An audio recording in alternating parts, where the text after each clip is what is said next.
Without wasting much more time, I am going to go straight to the topic. My name is Kenneth Ngwoke, as was introduced. All protocols duly observed. So let me stand on the existing protocols. The topic for today is supervisors and artificial intelligence plus emerging technologies.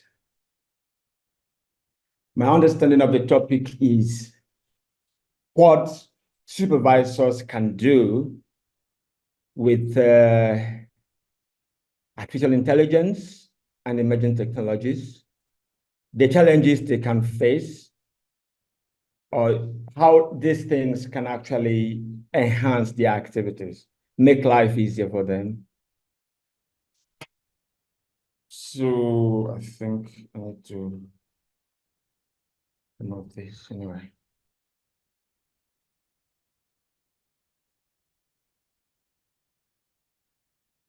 So before we go on, we will do a little bit of these definitions, and I probably wouldn't be talking much about supervisors. Most of us here are supervisors. We know that supervisors are people who are able to guide researchers who are often below them in terms of the expertise or the area where they are, to go through research and then come out successfully.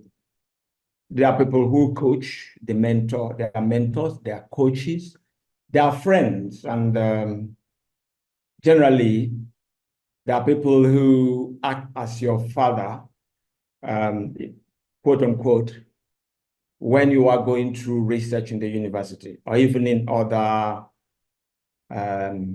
institutions where research is carried out. What is artificial intelligence? Simply put, it is a machine or an algorithm doing what only man could do in the past. So coming to our present time, machines can actually do things that was only possible with human intelligence or people of higher intelligence. And this is called artificial intelligence. These guys can actually, the algorithms can actually learn.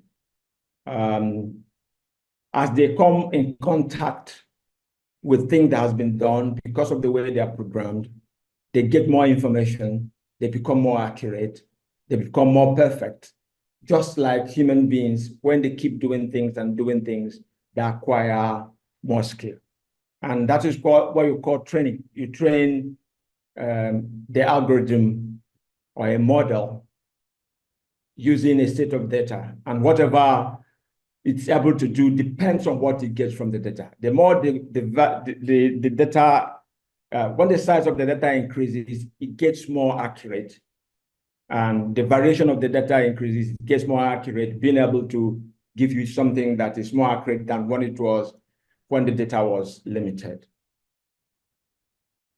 Now, what are emerging technologies? These, in other words, are also called immersive technologies. These are technologies where you get involved in a virtual environment. In some of them, you'll get involved or immersed in both virtual and physical environment, and then combine them to demonstrate. In academia, this kind of technologies are used for simulation, display, or demonstration of processes, and for learning, for teaching. And then for our client, where we have limited resources, we could use things like these simulations to demonstrate some research or maybe experiments. I don't know how many people that still receive money for practicals in the universities. I don't know how your source make sure that you finish up, especially those who are in sciences, you're able to get all the materials you need, for research. So things like this, the virtual reality, augmented reality are things that could be used. For virtual reality, you are a mask. You are blocked out from physical environment. For augmented reality, AR, you're able to mix up both virtual and physical environment, and you're able to interact. You're able to look at things that are in virtual or created virtually in a physical environment. Then in mixed reality, which is very still coming up, you're able to interact with those guys that are created. It's a mixture of both virtual and augmented reality, which has the effect, further effect of you being able, or the capability of you being able to interact with whatever is placed in the environment, the hybrid environment. So, having said that, we'll go ahead to talk about what are the duties or the roles of a supervisor. And then we'll now look at how some of these technologies can actually come into helping the supervisor carry out his roles. Okay, this slide has some examples of the emerging technologies that I mentioned. If you click the first one, you don't have all the time to go through this, but I can give this back to the organizers. You'll be able to go through this. Or you can just go to the YouTube and type in augmented reality, virtual, or mixed reality. I think there's something I missed out. The Bitcoin or the blockchain, is what is moving on very fine right now, and people are becoming millionaires by using it, trading Bitcoin, which is one of the flagship coins, or call it stable coin, that people have traded on. I think it's the first one that we know about that was traded on a transparent ledger, where you have a node of computers connected by different people. So there's a whole lot of transparency, and then people, you can actually use it for so many things in education. But let me leave it here until we get to where we talk about its application in education. So if you look for examples, you can go to any of these, or just go to YouTube. You see a whole lot of them telling you exactly what augmented reality or virtual reality looks like, or mixed reality. Now, the first thing you can do with AI, is a university or a faculty can actually match students. You can actually match students with available supervisors. In my university, we do it physically. Lecturers will indicate their areas of expertise. And students, when they are applying, can choose who they want to supervise them based on their expertise.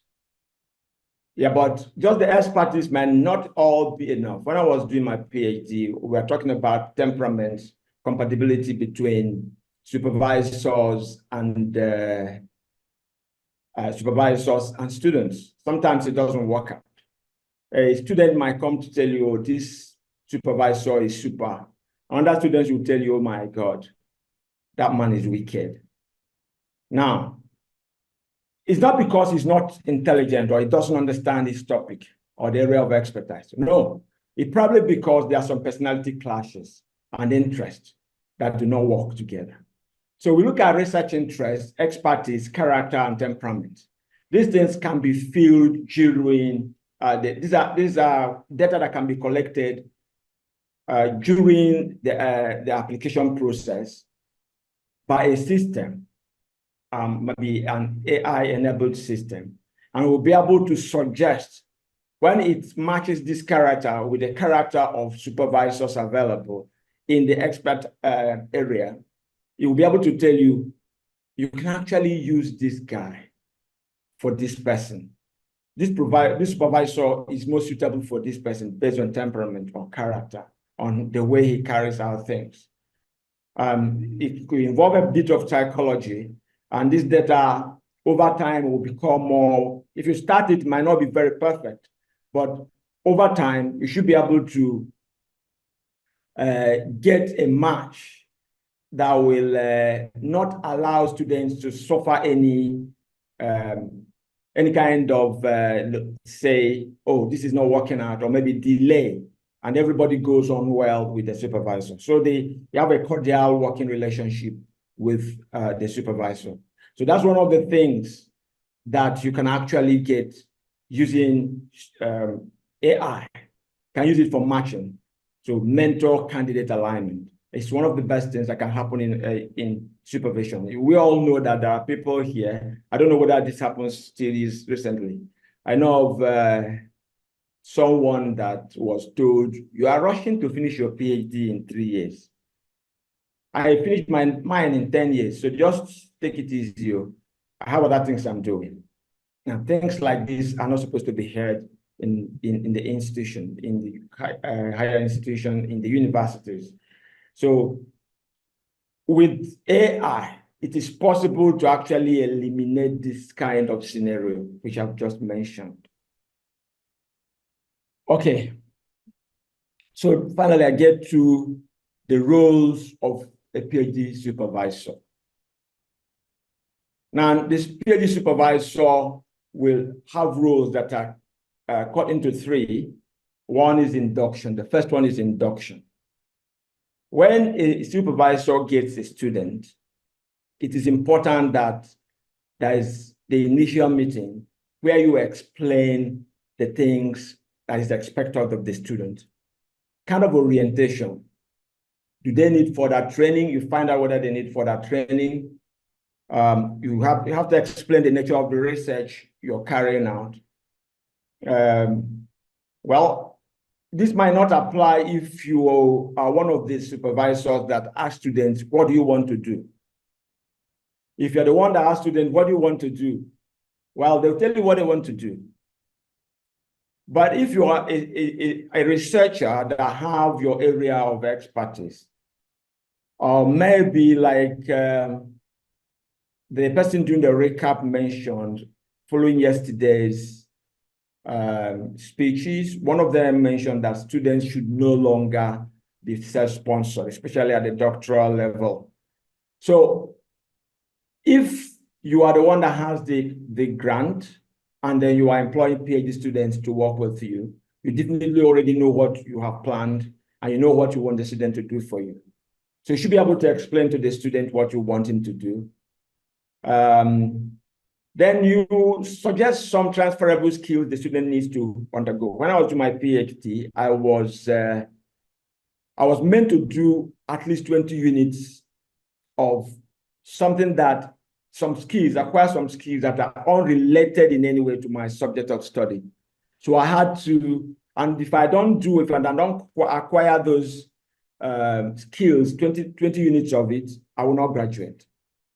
So in this kind of situation, if your university has something like that, then you have to guide the student, on how to go about this. And you agree on meeting frequency, research ethics, structure of theses, and then set timeline for various milestones. This is the induction. It's just a way of saying, welcome to the university. This is what you're expected to do. And then this is what we'll be doing going forward. This is how we're going to do it so that you graduate in 3 years, 4 years, or 2 years, depending on the university. Then the next duty is the proper supervision. That you ensure that the research project can be finished within the stipulated period when the person is paying his school fees. Agree on nature, length, and mode of meetings. Are we going to have virtual meetings? Are we going to have physical meetings? How often do we have that? Agree on protocol for dealing with urgent problems. Ensure to read all written work promptly so that the timelines are respected. When you fix the timeline, sometimes supervisors, because of so much load, are not able to read. Somebody might give you maybe chapter 1 or chapter 2, you're not returning to the person after 1 month. It's not the right thing. That's not what is expected of you to do. When you're doing that, even though you ask the student to go on and do the other one, I'll get back to you on this. It doesn't allow the system or the process to flow, seamlessly. The right thing is he submits today as much as you can within a short period of time. Let him or her get back a feedback from you. Advise students in advance of any planned leave. Supervisors must engage in continued professional development. Now, that we're going to come on this time, because with AI, with ChatGPT, generative AI, and all the emerging technologies that are here, they were not there when most of those who are here now were in school. And even those who are being trained now in Nigeria, except maybe those who are going through,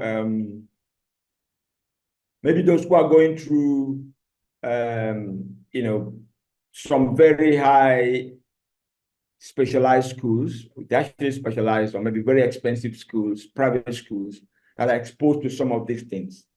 Some others are not exposed. So we have to be a step ahead of our students. Otherwise, we won't be able to actually train them. We'll be stunting their growth, and will be very boring to them. So supervisors must engage in continuing professional development. Let it not be a situation where a student will feel like, I'm not getting anything from my supervisor. Then the other one is academic progress.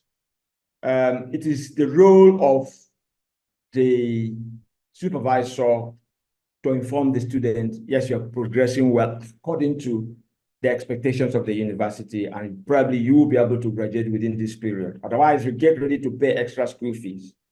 If the person is on grant, like I said earlier on, then your grant is ending in 3 years. So if you don't do this or do this, you probably won't be able to finish under this period. And another thing is, if you continue this way, there's what we call differentiation in my school. And it's done at the end of your 6 months of 1 year into the program. That differentiation determines whether you're proceeding to do the 2nd year and 3rd year, or that you're going to go to another program, maybe graduate, give you MPhil or so. And I think we started it in my university as well. So, and then the university will be conversant, the supervisor should be conversant with what is expected by the departments, faculty, and when these things are to happen. You should be able to let the student know, are you doing this at the right time, or maybe you are lagging behind? And of course, if it is not the lecturer or the supervisor that is causing this problem, it definitely will point it out straight away to the student.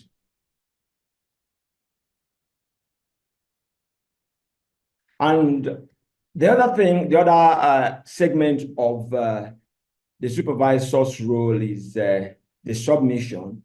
It has to go through the draft and then approve of it. If you don't approve of it, I don't think any university will. If the supervisor does not approve, no university will look at the submission, except maybe in special cases when there are some conflict or disputes which the university decided in favor of the students.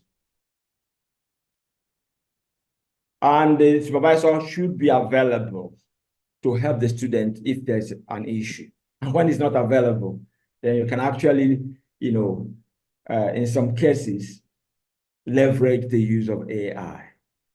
When resubmission is required, the supervisor should also be there. He wouldn't say, I'll finish this thing with you.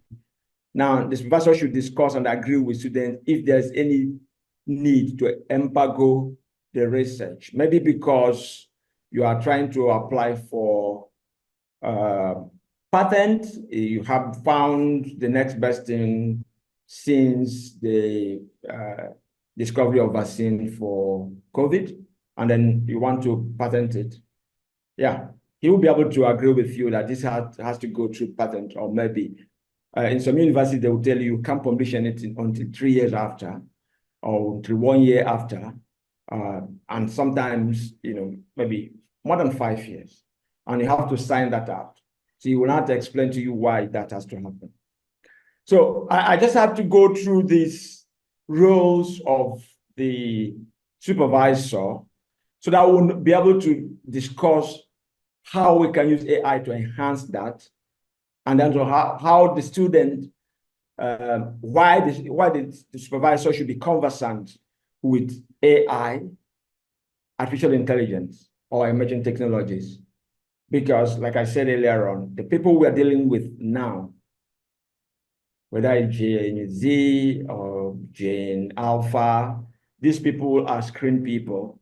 And when they get to your turn for you to supervise them, you have to match them or meet them where they are. Otherwise, you will just see them, you watch them that they are just passing through school without the school passing through the intents of education. There will be no development of critical thinking, because I've already discovered, I have friends that are students, majority of them are very conversant with AI, ChatGPT, and they can actually write there. Some of them who are very, very, very lazy, don't even bother.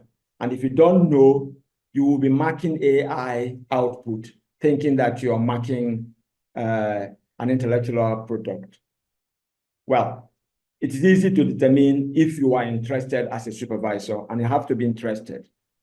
But you have to know and be aware that your students are exposed to the next best technology in town.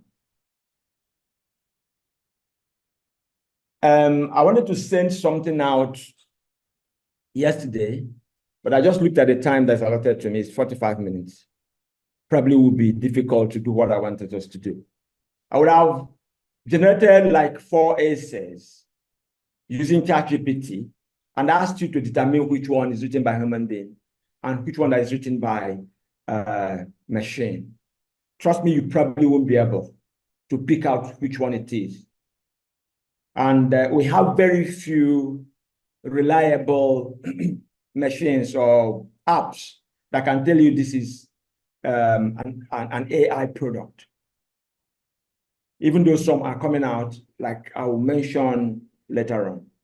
Some are coming out that you can easily copy a part of what you have and put into it. Will tell you whether it's 100% AI or some percentage of it is human product.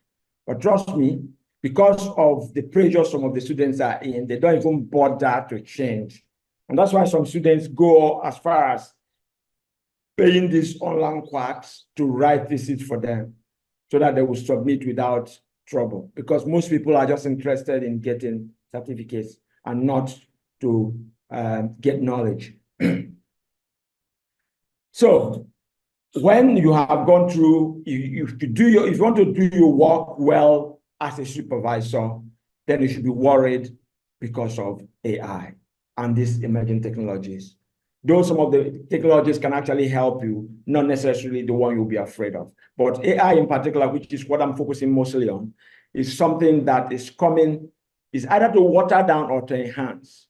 And if it's not enhancing, it's going to water down the product we are having as PhD holders, and especially from a large segment of the people who are coming to get PhD just for job promotion, not because they want to do research. And this kind of people will happily leverage AI. So let's go to how AI and emerging technologies can assist the supervisors in carrying out his or her duties. Before I go on, please, I'm not sure, okay, if there's any question, you can actually ask. Okay, I think there's a question and answer session. Am I allowed to entertain question when I'm moving on? Professor Ayosa.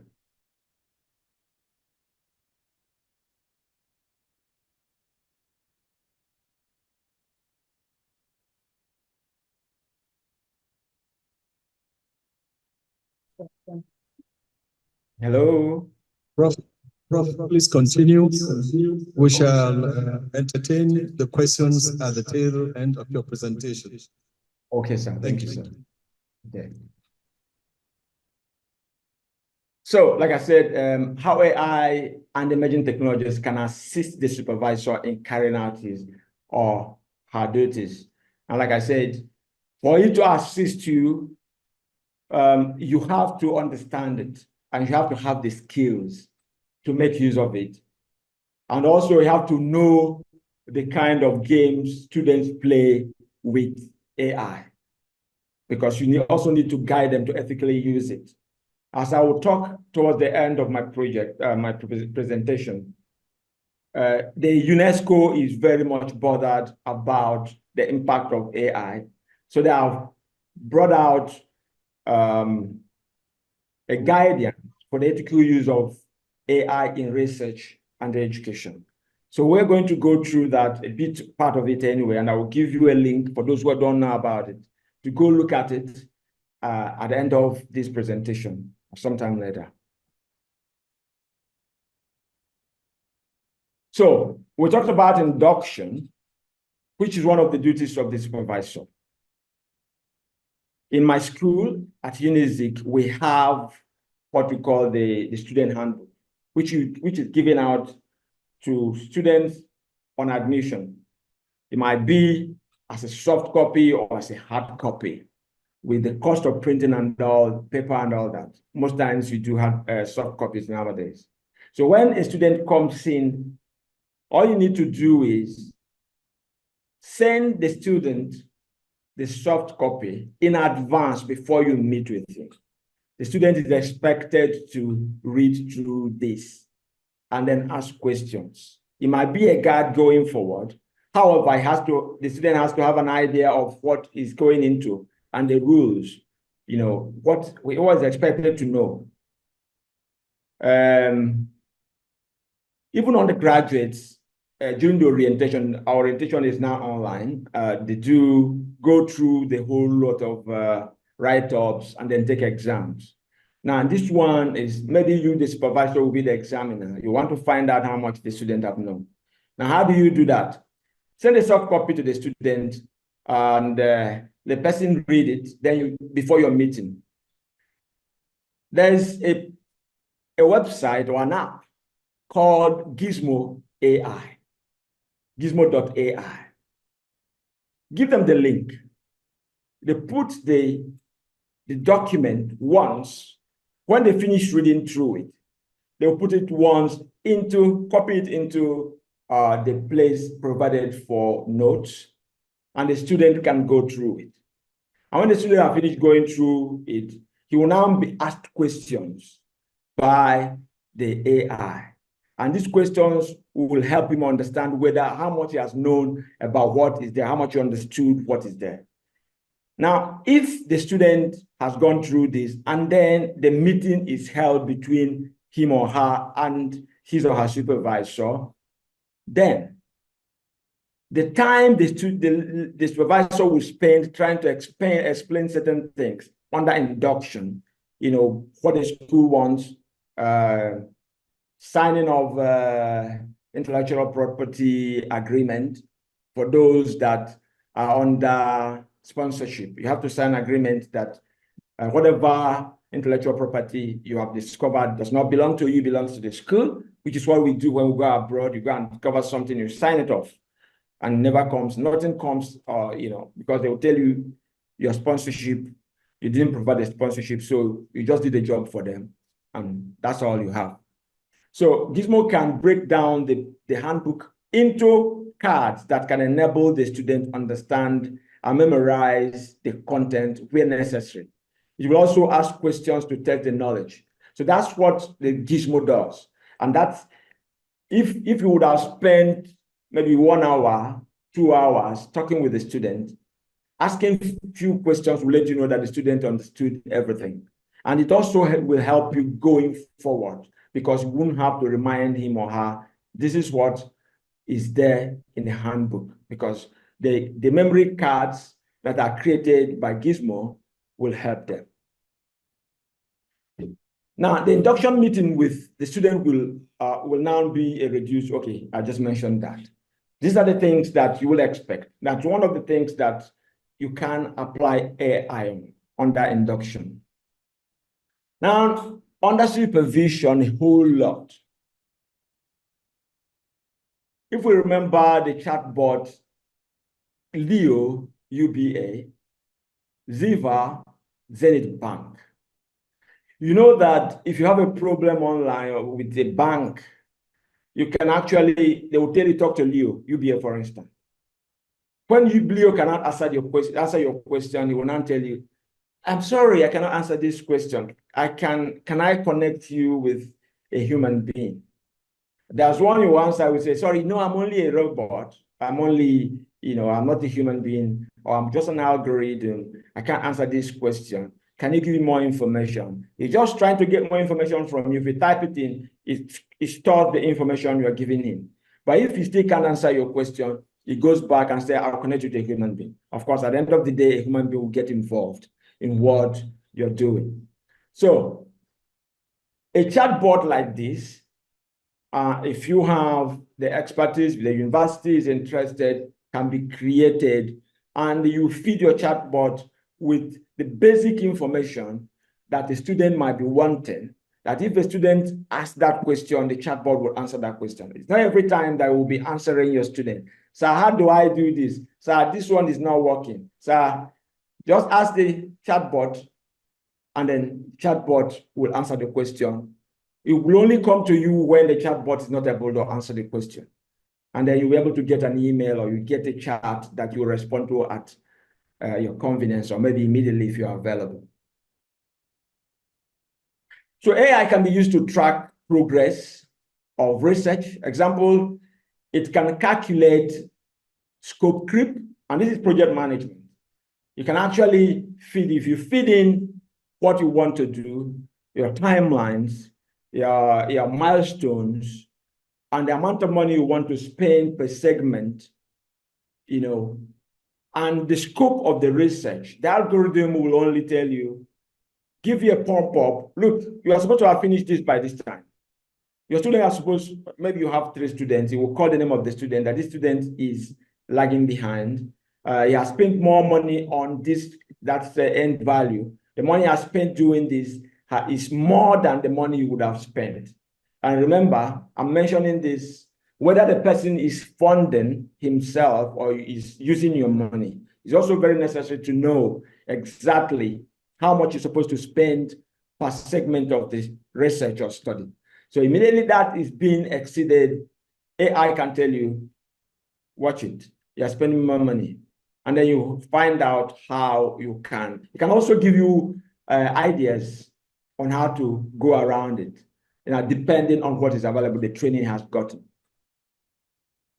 So all these project management calculations, scope creep and value, schedule, variance, etc. When you have fed the baseline into the system and then the expected milestones and ending of the project, AI can be your friend. So you can allow the supervisor, you can remind the student of the required feedback. Maybe the supervisor has asked him to do something, or the supervisor is supposed to give a feedback, can actually go both ways. So it's a reminder. Then, it can also give a suggestion on how to manage a missed milestone. Now, it can also help in attendance monitoring, both undergraduate and postgraduate. If you deal with attendance, if you don't attend maybe 75%, you're not going to take exams, assuming you have coursework for a PhD or master's. So these kind of things, you'll be able to, apply. You don't have to bother your head. You just need to come in, click in somewhere, and if it clicks in, maybe the time and attendance machine can be there, whether it's online or offline, can be there for you, and AI can be your friend to help you remove this load from you. As a supervisor, we are expected to do so much with so little, and then you have this load on your neck, and then you're also expected to perform very wonderfully well. Now, this is when you can actually leverage the use of AI to take off some of these things from your neck. You may have to pay to get some training, Some other times you get the training without payment. Maybe some app you have to pay to use. But at the end of the day, it will actually worth the amount spent, especially when it is locally developed and then it has our content. The database that used to train it is from within, unlike what is happening right now, because the percentage of data from Africa that is used to train AI, the kind of AI we are using, is about 1%. Majority of it is coming from US, UK, US, UK, Russia, the Europe, and so on. So we don't have much contribution to the data that is used to train the AI that is used now. So probably the bias will be so high. So when we train our own, when we develop our own data, store our data, and then use it to develop our own algorithm in this country that mirrors our environment, then it will be very easy for us to actually apply it to solve programs of supervision that will make life easier for us. And then even if you are not paid much in supervision allowance, the one you have will actually make you, break even. You spend it wisely and then have time to chase for grant.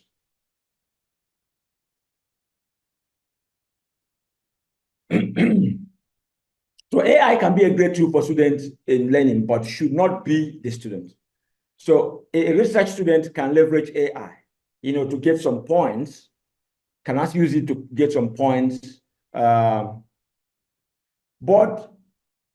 you have to find out to be sure, make sure that the student is not becoming the robot. So what is brought for you is actually an output from AI. If you use Facebook now and you want to post anything, Facebook will tell you, label this. If this is an AI product, please label it. Our students, like I mentioned at the beginning, who are lazy, are not ready to work, who are looking for certificates, will happily give you an AI product and target their own. And that's plagiarism. Likely plagiarism, yeah. Plagiarism is cheating. So now you have to be interested in making sure that the student you're training is not using AI. So that's part of the supervision, and you have to get the skills required. So the supervision must guide the student in the use of AI in research. If you look at the guidance, which I'm going to give you the link for from UNESCO, it has a lot to say about this. You can use apps like GTP0 to check the level of generative AI contribution in the thesis development. At the moment, AI can do a lot of things, but the fear, the headache we are having is students, the expertise and skills, the basic skills of students being eroded because AI can do exactly what they're doing comfortably. And then eliminating the power for critical thinking, because if I give a student an assignment to do, maybe an essay, for instance, if your school is such that you have masters by thought, as you have outside, and then you have a lot of essays to write. And these things you write, when I was doing my masters, you will be asked to write an essay today, and you have another essay to pass tomorrow, another essay, this. Every week you have at least 2 essays to pass. And then you're still looking to make small money from going to work somewhere. Now, it's very easy for you to go ChatGPT straight away. But you have something like gtp0.me or gtp0, you can Google that. Just 1 second.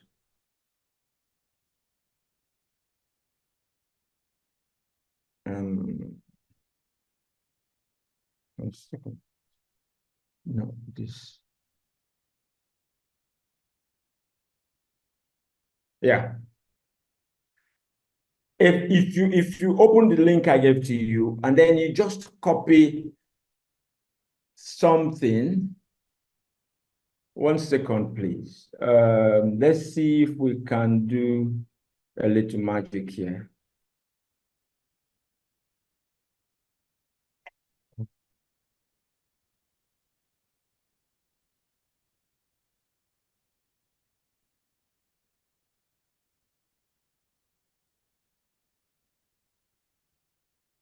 This is covering my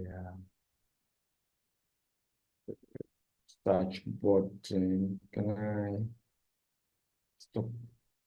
Okay, let me stop sharing for a moment and then do a copy. Go to Chat GPT, whether it's for or no.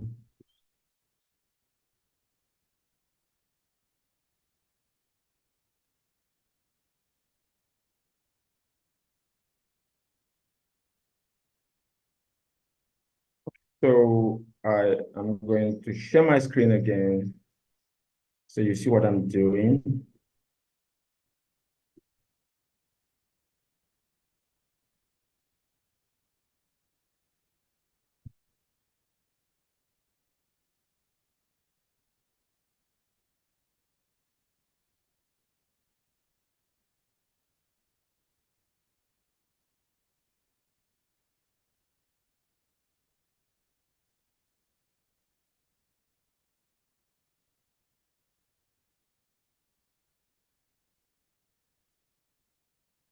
Yes.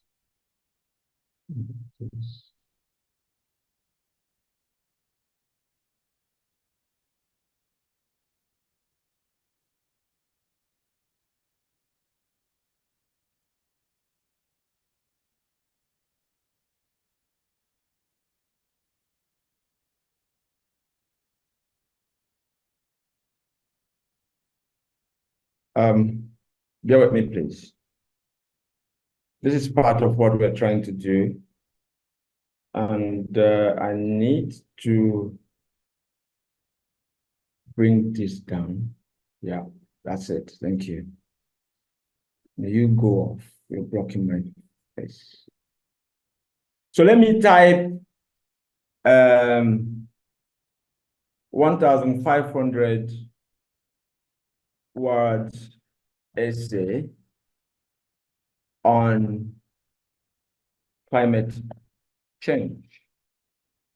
And this is ChatGPT. This is a machine. Now, let's watch and see. I hope, yes, I am still sharing. Yeah, we are seeing your screen clearly. Good, thank you. So that this I am getting the essay I'm looking for, and I can, if it's an assignment, I am going to drop it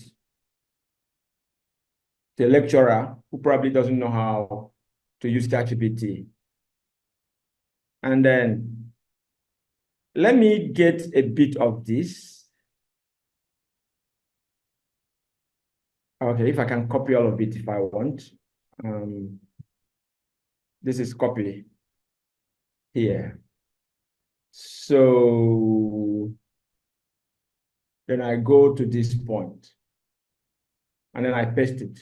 This is GTP0. And I'll check whether it is original, check the origin, whether it's human or whether it is is AI generated. I click on check origin.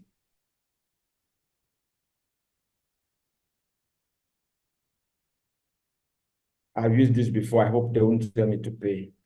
Aha. So I don't know if you can see this, my cursor, 100%. Yeah, it's clear, we can see. Good. So 100% AI generated. Now, if I am to go back, sorry, wrong one.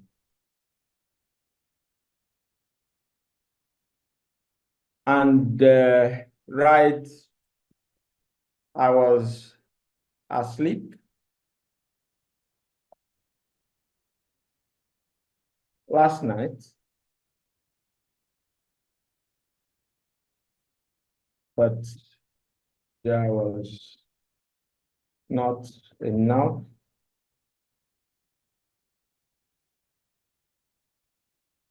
time to sleep.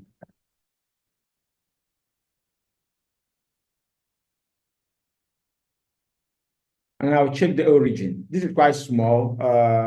Yeah, that's quite small. It's telling me type something more. If I try to type more of this, maybe too much time. But if I am to put enough information into this, it will tell you this is human, this is probably 100% human. So this is one place you can actually use to, while we're waiting for authentic apps, some free apps, or something that the government can develop to help lecturers and supervisors, you can actually use GTP0 to check whether your students have copied, and the link is https://gtp0.me or .me. Now, AI can be trained to point out wrong spelling and grammar, which the supervisor can accept or reject. We already see this when you're writing mails, when you're typing in several places, it will tell you, they will suggest. In fact, mostly in Gmail, if you're typing in Gmail, they have suggestions for you. And this is the AI product. So you can actually use that. You can actually use AI to screen whether the sentences are correct. And then they can highlight the ones you have to look at. If you accept them, it's fine. If you don't accept them, you change them. So this can help you reduce the time it takes to read. Some students can give you 200 words. Is it 200 words? No, sorry, 300 pages. 300 pages of product. Sometimes the literature review are all copied. So if they are to sit down and write originally, you won't have that number. When you tell them to write originally, you may be getting like 50 pages. I'm talking about PhD holders or PhD students. So then, when you go to academic progress, remember, this is one of the things that the supervisor have to do for you. If AI can be trained to monitor academic progress, simple. All you need to do is it can, give it the basic, the data, feed it with the data you need, and then ask questions. It can come back to you. Can remind students and supervisors of the number of required transferable skill units, for them remaining, the time left to acquire the units in training, suggest how to manage time to acquire the units.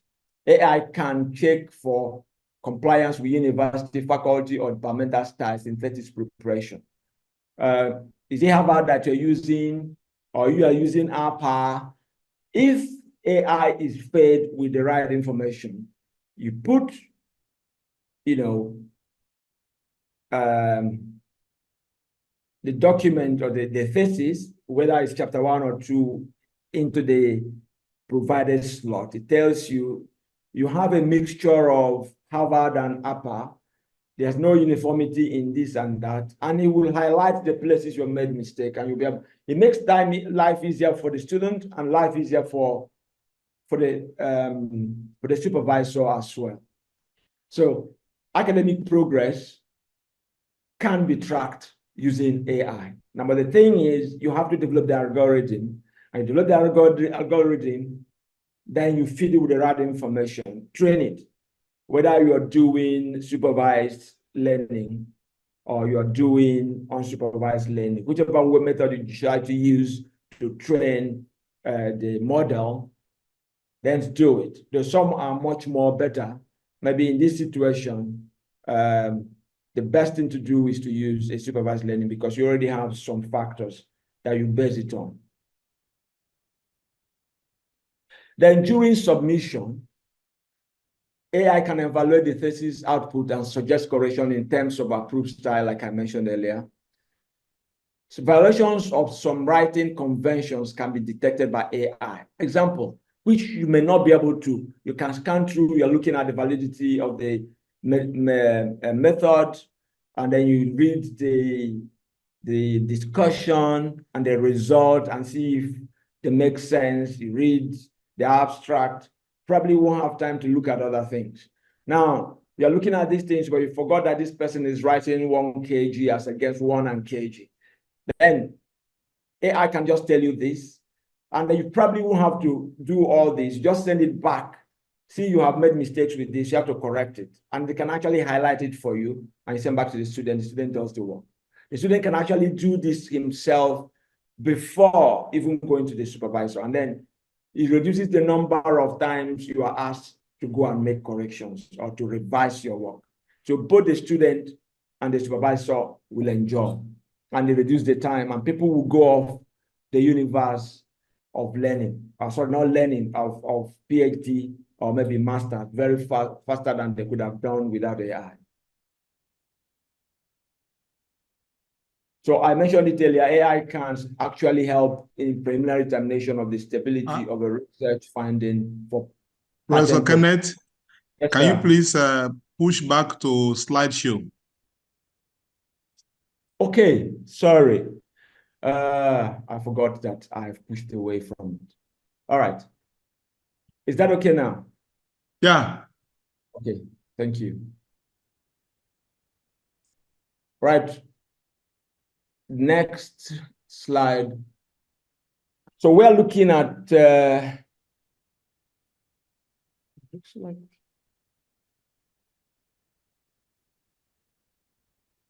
so virtual reality, augmented reality, and supervision. Now, we have explained what virtual reality is like, and augmented reality, and even mixed reality and blockchain. So there are problems that you can solve with virtual reality. Problems of understanding.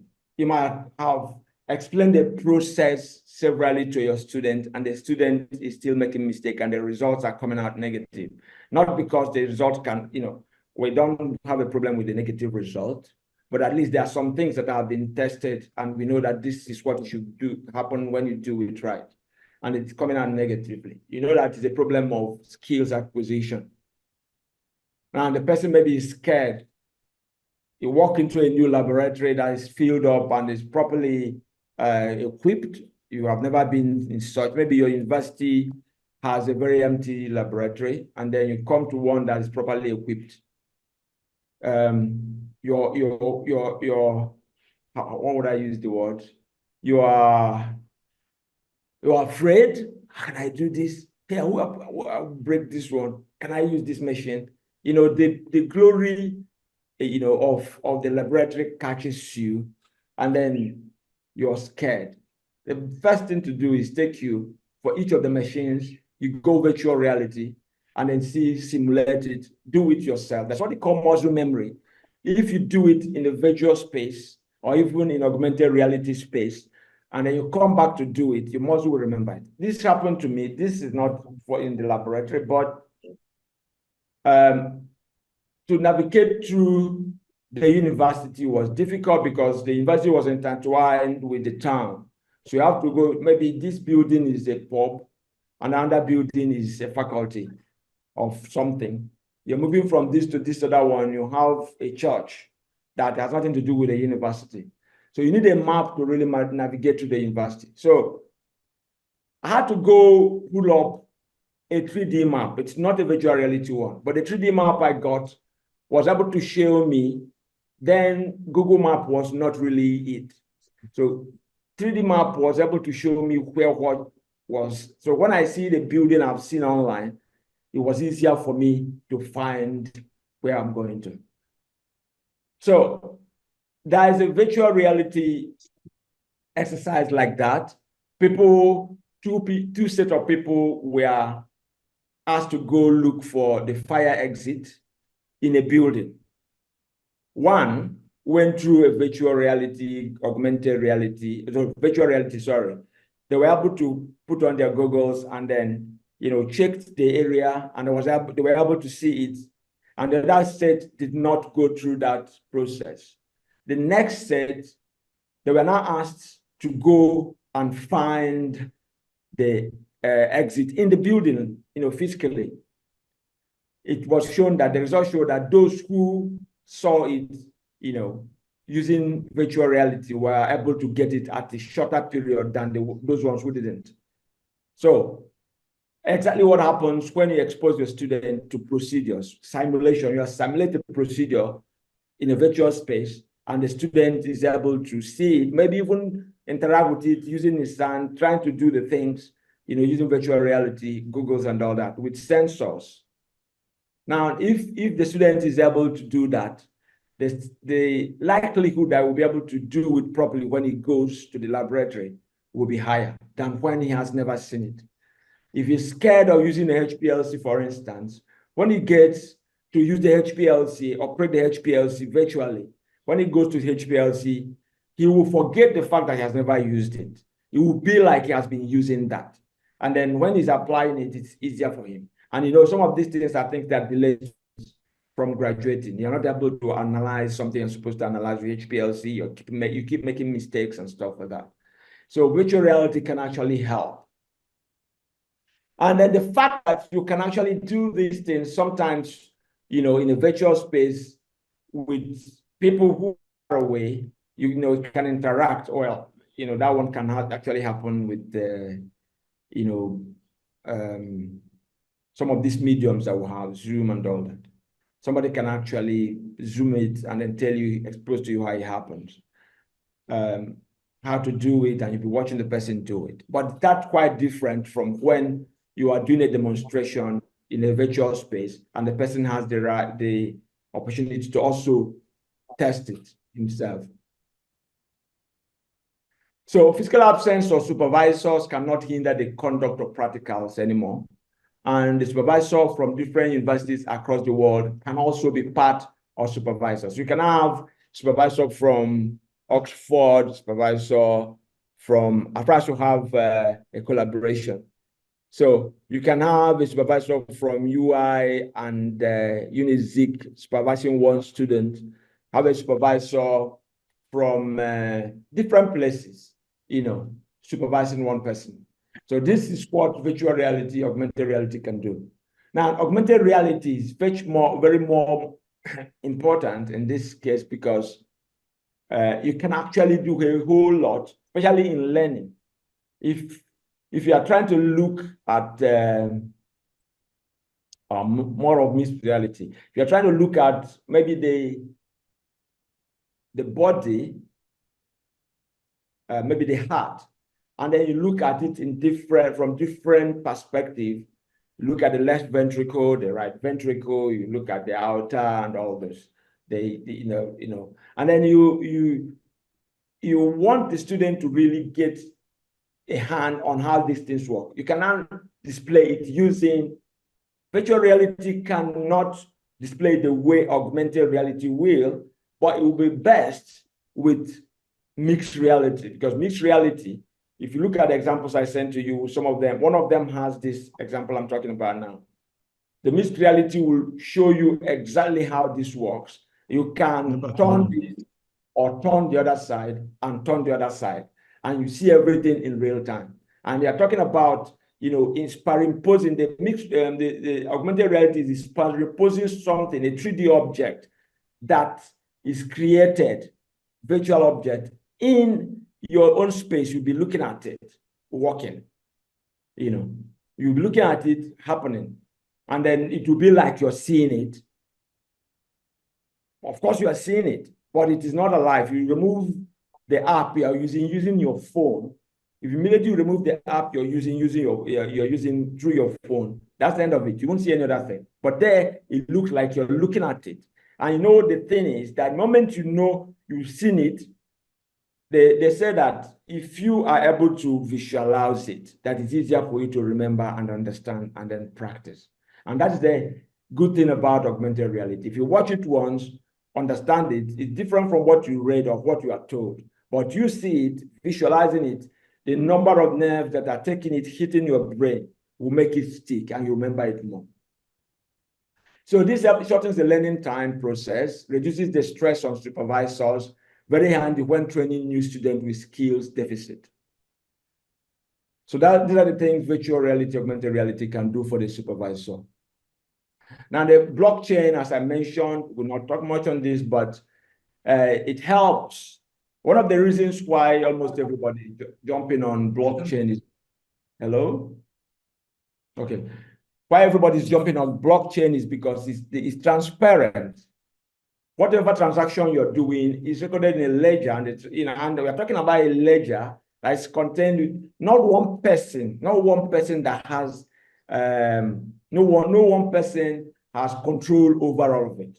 You have a node of different computers seated in different continents processing this, but you know, there's nothing like if you mark a document, a research document, if it is there in the ledger space, in the blockchain space, there is no way anybody will claim it.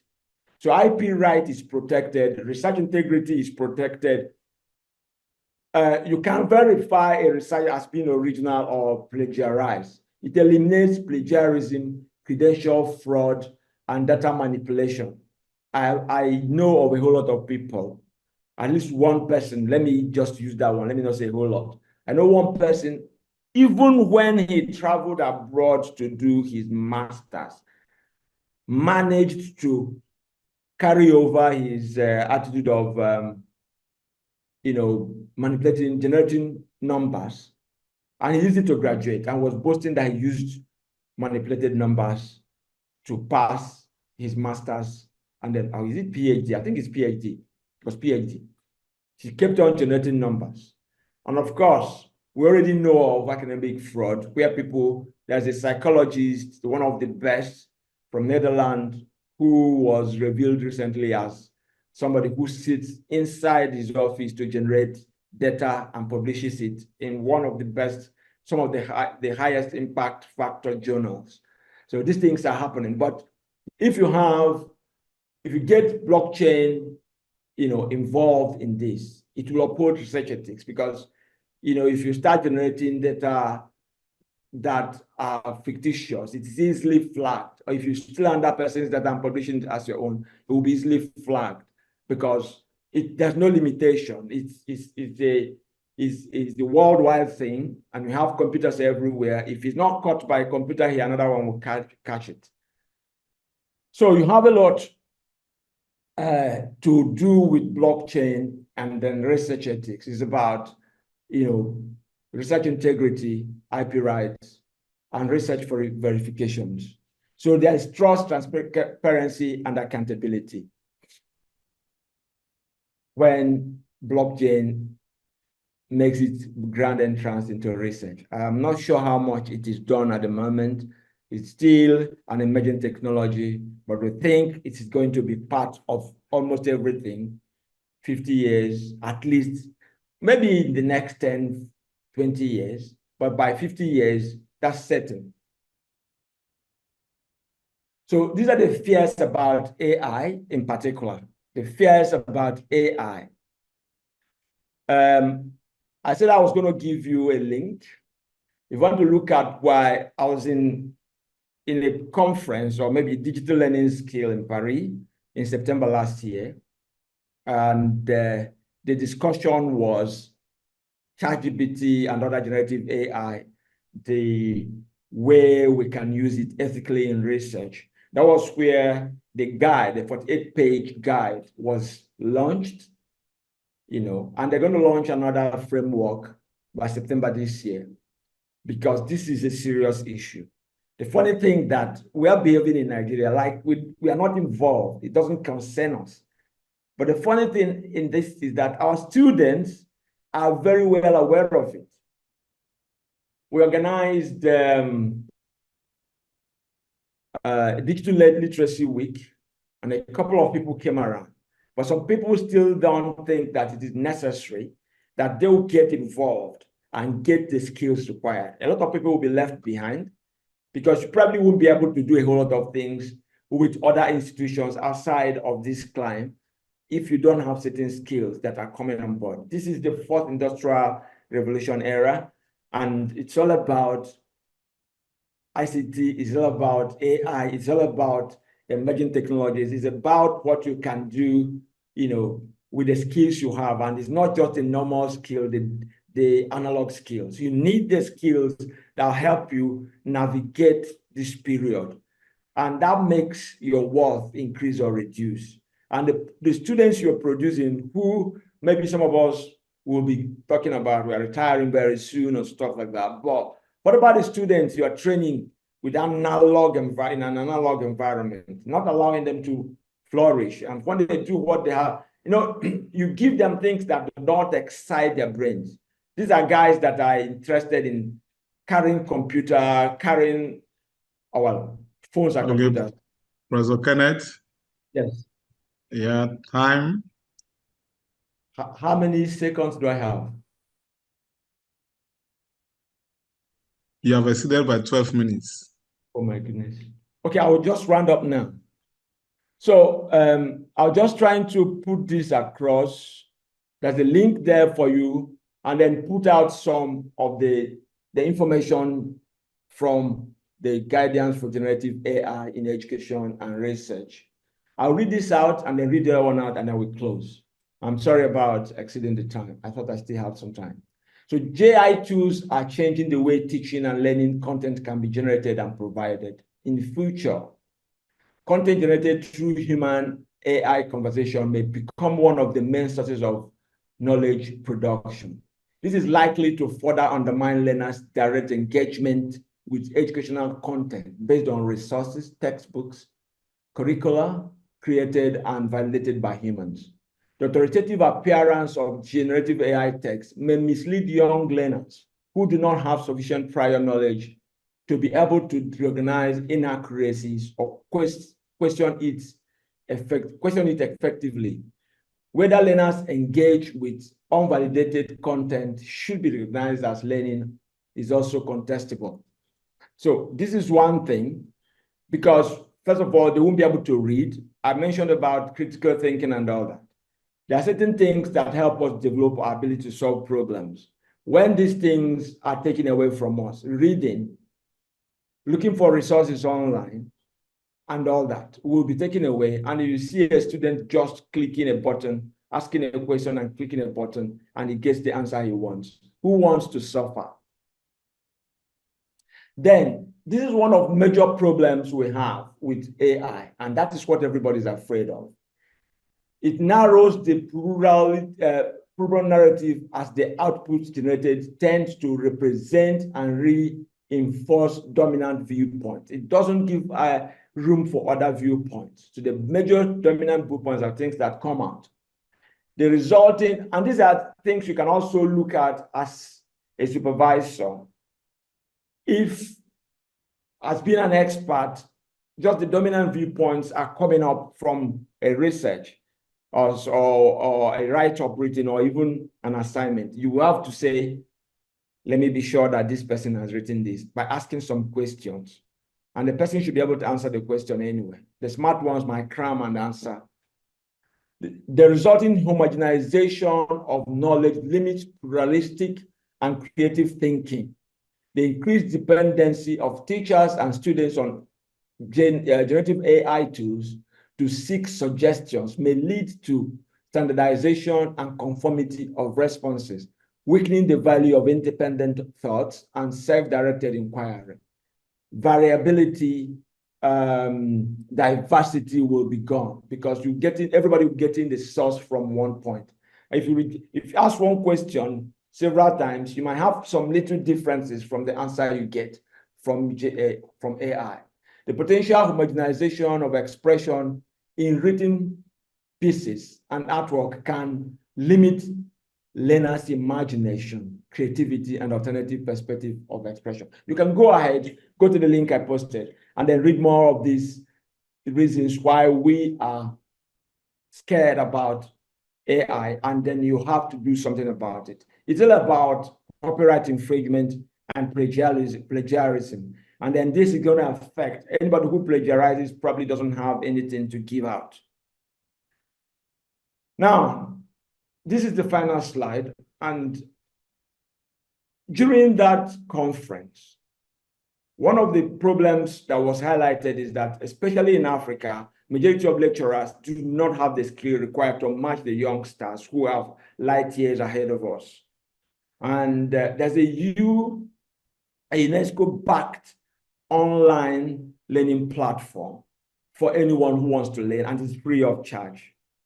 That platform is International Institute of Online Education. They are at the moment dedicated to AI and other ICT skills.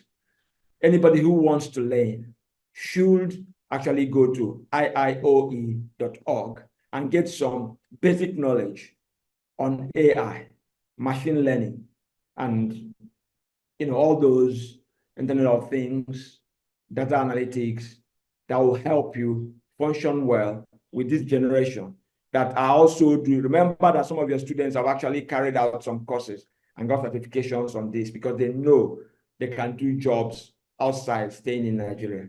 So it's good for us not to be playing catch up. They should be catching up with us. And when you have these skills, it will definitely help you do the right thing and then be able to guide the students properly in their research. You won't allow them to be products of AI. The AI, you can guide them to use AI ethically. Thank you very much, everyone.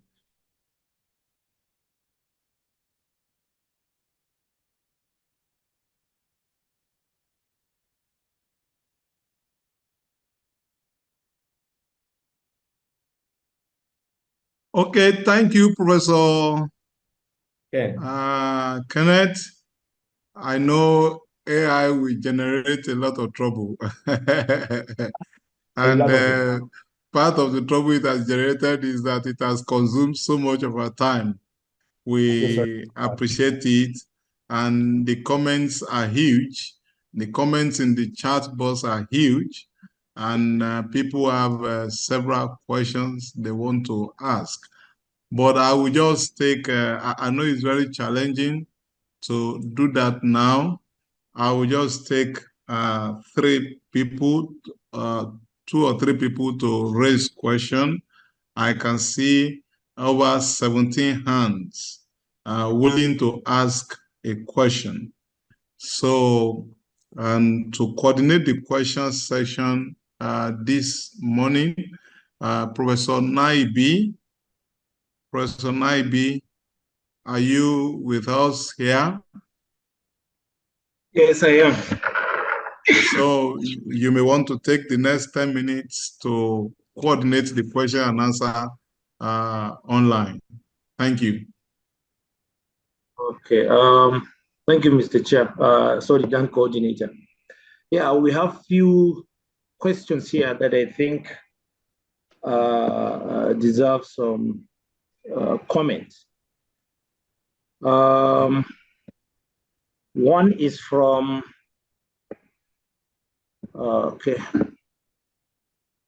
Innocent Okonya.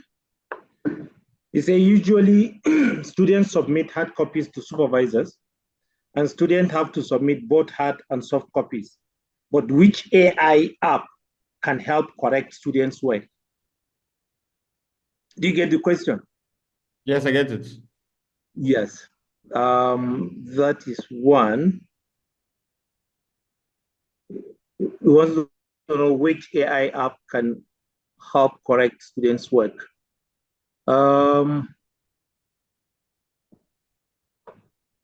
Okay, there's another one.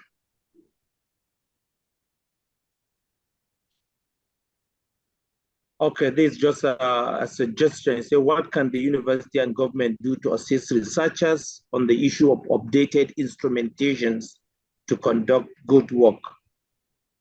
I think you have virtually mentioned few of this in your discussion, but maybe you can shed more light.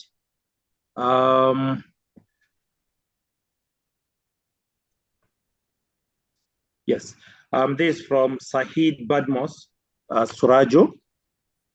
He wants to know what percentage of AI information can be accepted by the supervisor from the student. What percentage of AI information can be accepted by the supervisor from the student? Okay. Another one from Yobe State University. Falmata Usman Charangi. She wants to know, how can a student apply or uses AI in carrying out scientific experiment in the laboratory? Scientific experiment in the laboratory. Maybe we'll take that. Okay. And thank you, sir. Thank you very much, Dan Coordinator. So over to you, Mr. Presenter, Prof. Thank you very much. Okay, let me start with the first one. I don't know if you know that even Grammarly is an AI product that can actually help.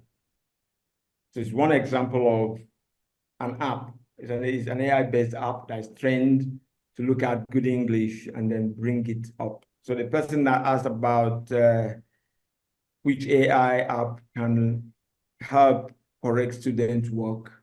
But what I actually mentioned, there are two things I said the AI can do in terms of students' work. One is checking the basic styles, and two, English, the grammar, which I mentioned AI here, sorry, Grammarly here. And there could be other ones if you search. Though, to be honest with you, sometimes I don't like what Grammarly puts out. The feedback, my students use Grammarly before they send it to me. But when they bring it down, I'll actually find out that this is a Grammarly product. And I'll say, no, this is not acceptable, even though it's Grammarly. So it's one thing you can use, but you can't rely on it to do the whole work. It can give you suggestions. Sometimes what it does is even to reduce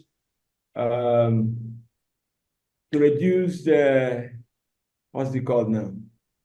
You write a long sentence, make it, more precise and all that, which is good, makes it more readable. But sometimes they end up making it ambiguous by removing things, the elements that explain. This is science. It's not just ordinary writing. So it tries. I can give you an organized write-up, but not as much at the moment, not as good as. So we still have to have an impact. Now, whether we have any here apart from Grammarly, we probably have to develop one that you have to use, because you don't really have, some of these things are not really everywhere in Africa. If you want to use the ones that are used abroad, you have to pay for them most of the time. And then it has to be the university paying, subscribing to it. But they have not subscribed for your journals. I'm not sure they will be subscribing for AI. So it's you looking around and seeing something that helps. And then a whole lot of them online if you search. I don't know if that answers your question. Just the only thing I can suggest for now is Grammarly. Then instrumentation to help. We try to collaborate with some agency to start to build an AI lab. And we were told that just the machine, the AI machine, can cost as much as 6 billion. So you will need a major funding to even start an AI lab where you will, do the basic things for yourself, create the models, test the models, and then deploy them for use. But it's not beyond any university that wants to do it. There is the PPP. At UNIZIK, we have got someone who is willing to actually build a laboratory for us. And hopefully, within the next 1 year or 2 years, they will be done. And we'll have something that works. Currently, I would like to mention that our CBT and question generations are AI-based, which helps. But those are simple things you can actually do. But when it comes to major models you can push out, probably would need something stronger. If you can't get the AI machine, you can at least get very strong laptop that will be costing you like 2 to 3 million because of maybe the processing power and all that, which we need, So I'm not sure I answered the person that was asking about instrumentation, but this is what I think is not clear. I will want him to indicate. Yeah, it's fine. It's fine. Okay. Now, the percentage of AI content that can be acceptable by.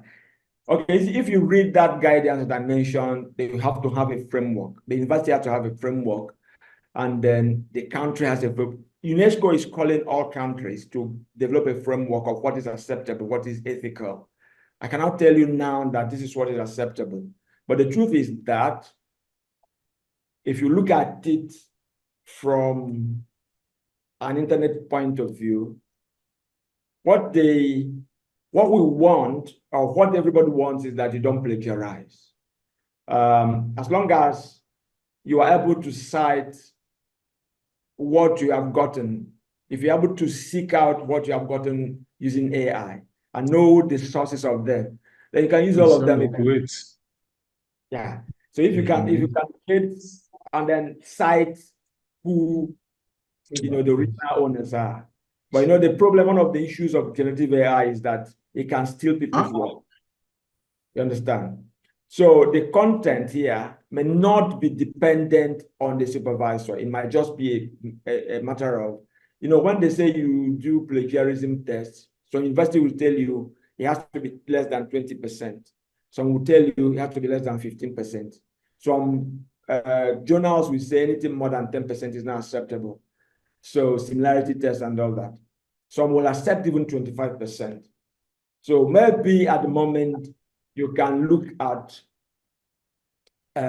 using the rule for plagiarism, tests or acceptable levels of plagiarism that is acceptable, by universities and, in the generality. And then you can apply to content, AI content. Yeah, I think that's all the questions. There's one more question, and that question is how you can use AI in carrying out scientific research. Well, what comes to mind is if you want AI to help you in doing your laboratory experiment, then you need to get robots that can work overnight when you're not there. And it's not just that easy. AI robots, AI-based robots, they're able to do it. They can do repetitive work and all that. Then the other one is you using AI to get some points, which I read out from the guidance, the UNESCO guidance. Very soon that students and lecturers might be depending on AI to get points or suggestions on what to do, and then they will lose the ability to even use their brains or creativity, which is not the best thing. Well, you have to limit the level you depend on AI to determine what you will do. Maybe you use it for validation or something, but the initial thinking, the basic thing should be done by humans. Thank you. Thank you. We're indeed grateful, Brother Kenneth, for the time. The comments in the question and answer, they are huge. People want to learn a lot. And in fact, it makes one to begin to think that we may have to look for an opportunity to set up a hands-on or a live practical demonstration of some of the things you have mentioned.